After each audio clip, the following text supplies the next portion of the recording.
ಪ್ರಹ್ಲಾದ, ಈ ಕಂದಕದಲ್ಲಿ ಬಿದ್ದು ವೃಥಾ ನಿನ್ನ ಪ್ರಾಣವನ್ನು ಕಳೆದುಕೊಳ್ಳಬೇಡ. ನಿನ್ನ ಮನಸ್ಸನ್ನು ಬದಲಾಯಿಸು. ಇಲ್ಲ, ಏನೇ ಆಗಲಿ ಹರಿನಾಮ ಸ್ಮರಣೆ ನನ್ನ ಉಸಿರು. ತಳ್ಳಿ.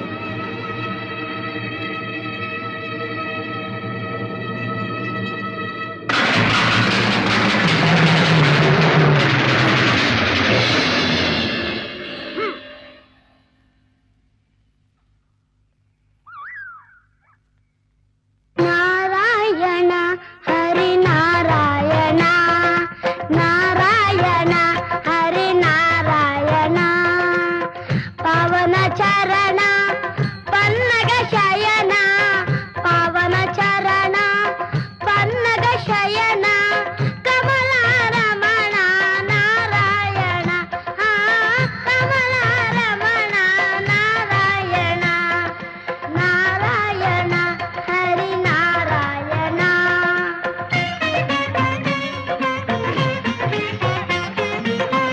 ಎಲ್ಲವೂ ನೀನೇ, ಎಲ್ಲೆಡೆ ನೀನೇ, ಎಲ್ಲವೂ ನೀನೇ, ಎಲ್ಲೆಡೆ ನೀನೇ.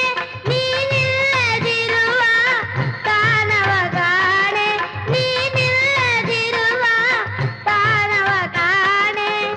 ಆದಿಯು ನೀನೇ, ಅಂತ್ಯವು ನೀನೇ, ಆದಿಯು ನೀನೇ, ಅಂತ್ಯವು ನೀನೇ.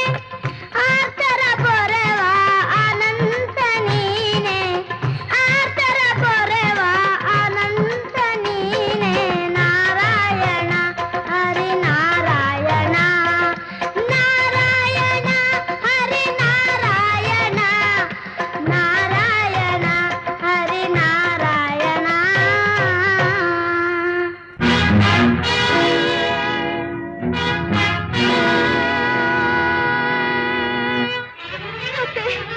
ಅತ್ತೆ, ನನ್ನ ಕಾಪಾಡಿ ಅತ್ತೆ, ನನ್ನ ಮಗುನ ಉಳಿಸ್ಕೊಡಿ, ನನಗೆ ಪುತ್ರ ಭಿಕ್ಷೆ ಕೊಡಿ ಅತ್ತೆ. ಯಾಕಮ್ಮ, ಏನಾಯ್ತು? ನನ್ನ ಮಗ ಹರಿಭಕ್ತ, ನಿಮ್ಮ ಮಗ ಹರಿದ್ವೇಷಿ. ಇವರಿಬ್ಬರ ಮಧ್ಯೆ ನಾನು ಉಳಿಯುವಂತಿಲ್ಲ ಅತ್ತೆ. ಆ ನನ್ನ ಕಂದನಿಗೆ ಕೊಡಬಾರದು ಚಿತ್ರಹಿಂಸೆ ಕೊಡುತ್ತಿದ್ದಾರೆ.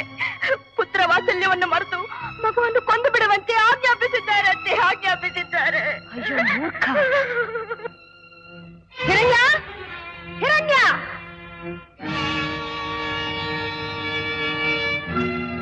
ಬಾಮ್ಮ. ನೀನು ನಾನು ನಾ ಹೆತ್ತ ಮಗನೇ, ನಾ ಬೆಳೆಸಿದ ಹಿರಣ್ಯ ಕಶ್ಪುವೆ. ಏಕೆ ಸಂದೇಹವೇ? ನಿನ್ನ ನಡೆ ನುಡಿಗಳು ಹಾಗೆ ಕಾಣುತ್ತಿವೆ. ಏಕೆ? ಏನಾಗಿದೆ ಅಂತ ಅಪರಾಧ ನಮ್ಮಿಂದ? ನೀನು ವರ ಪಡೆದು ಬಂದ ಮೇಲೆ ಮೊದಲಿನಂತಿಲ್ಲ, ನೀನೇ ಸರ್ವೇಶ್ವರನಂದು ಮೆರೆಯುತ್ತಿದ್ದೀಯೇ. ಹೌದು, ಏನಾಯ್ತೀಗ? ನಿನ್ನಲ್ಲಿ ಅಹಂಕಾರ ತುಂಬಿ ತುಳುಕುತ್ತಿದೆ. ತುಳುಕಲಿ. ನಿನ್ನೀ ನೋಟದಲ್ಲಿ ಕರುಣೆಯ ನೆರಳು ಇಲ್ಲ, ಕಟುಕತನ ಎದ್ದು ಕಾಣುತ್ತಿದೆ. ಕಾಣಲಿ. ಹೆತ್ತ ಮಗನನ್ನ, ಹಸುಕಂದನನ್ನ ಕೊಲ್ಲಲು ಆಜ್ಞಾಪಿಸಿರುವೆಲ್ಲ ಯಾಕೆ? ಅವನು ನನ್ನ ಶತ್ರು. ಏನಂದೆ? ಶತ್ರುವೆ? ಅವನ್ ನಿನ್ ಮಗನಲ್ಲವೇ? ತಂದೆಗೆ ಅವಿಧೇಯನಾದ ಮಗನಲ್ಲ, ಅವನು ಶತ್ರು. ಹಾಗಾದ್ರೆ ತಾಯಿಗೆ ಅವಿಧೇಯನಾದ ಮಗನು ವೈರಿತಾನೆ? ಏನಂದೆ?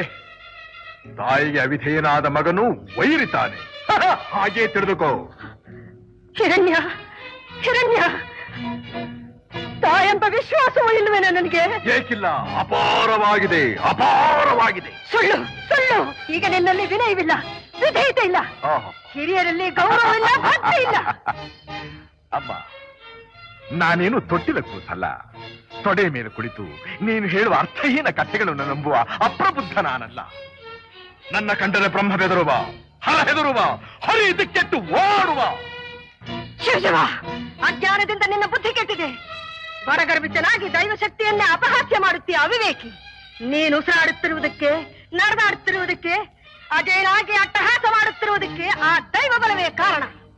ಸಾಕು ಮಾಡು ಈ ನಿನ್ನ ಪ್ರಲಾಪ. ನೀನಲ್ಲದೆ ಬೇರೆ ಯಾರಾದರೂ ಈ ಮಾತನ್ನಾಡಿದ್ದರೆ ಅವರ ನಾಲಿಗೆಯನ್ನು ಸೀಳು ಬಿಡುತ್ತಿದ್ದೆ. ಪಾಪಿಷ್ಟ, ಹೆಣ್ಣಿನ ಕಣ್ಣೀರು ನಿನ್ನನ್ನು ಸುಮ್ಮನೆ ಬಿಡುವುದಿಲ್ಲ. ನನ್ನ ಸೊಸೆಯನ್ನಿಟ್ಟು ಸುಳ್ಳೆ ನಿನ್ನ ದಗ್ಧವಾಗ ಹೋಗಿತ್ತಿ.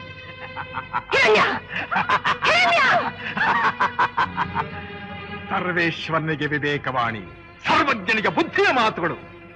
ಯಾರಲ್ಲಿ ಕರೆದುಕೊಂಡು ಹೋಗಿ ಈ ಮುದಿಗೋಬಿಯನ್ನು ಅವರ ಆಶ್ರಮಕ್ಕೆ ತಳ್ಳಿ ಬನ್ನಿ.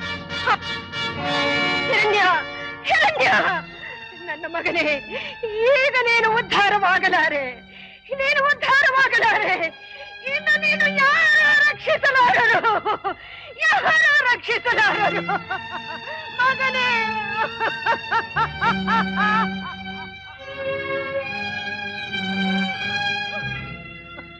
ಸ್ವಾಮಿ ಸ್ವಾಮಿ, ಹಿರಣ್ಯನ ಅಹಂಕಾರ ಎಲ್ಲಿ ಮೀರಿತು?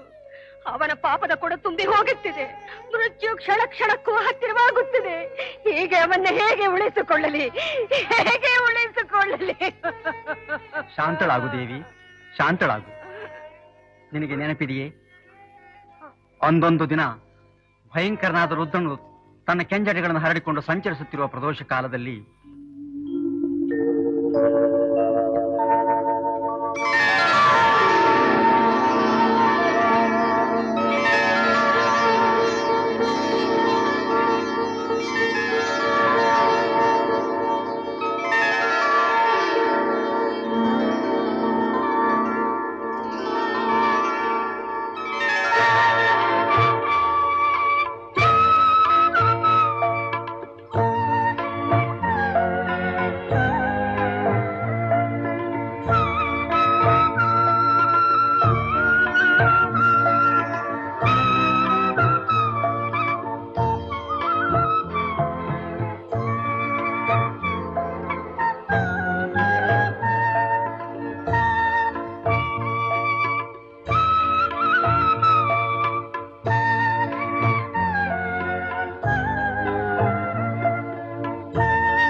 ಅಂಥ ಸಮಯದಲ್ಲಿ ಸತಿಪತಿಗಳು ಒಂದಾದಲ್ಲಿ ಹುಟ್ಟುವ ಮಕ್ಕಳೇ ಹೀಗೆ ದುಷ್ಟರಾಗಿ ಲೋಕ ಕಂಟಕರಾಗಿ ನಾನಾ ಕಷ್ಟಪಡುತ್ತಾರೆ. ಹೀಗೆ ನಮ್ಮ ಮಗನ ಗತಿ ಏನು? ಅವನನ್ನು ಉಳಿಸುವವರು ಯಾರು? ಅಯ್ಯೋ ಮರುಳೆ, ಇನ್ನೂ ಮಗನ ಮೇಲಿನ ಮಮಕಾರ ಹೋಗಿಲ್ಲವೇ? ಆ ನಿನ್ನ ಮಮಕಾರವನ್ನು ಧ್ಯಾನದ ಕಡೆಗೆ ಹರಿಸು. ಅವನ ಸಂಕಲ್ಪವಿದ್ದಂತೆಯೇ ನಡೆಯುವುದು.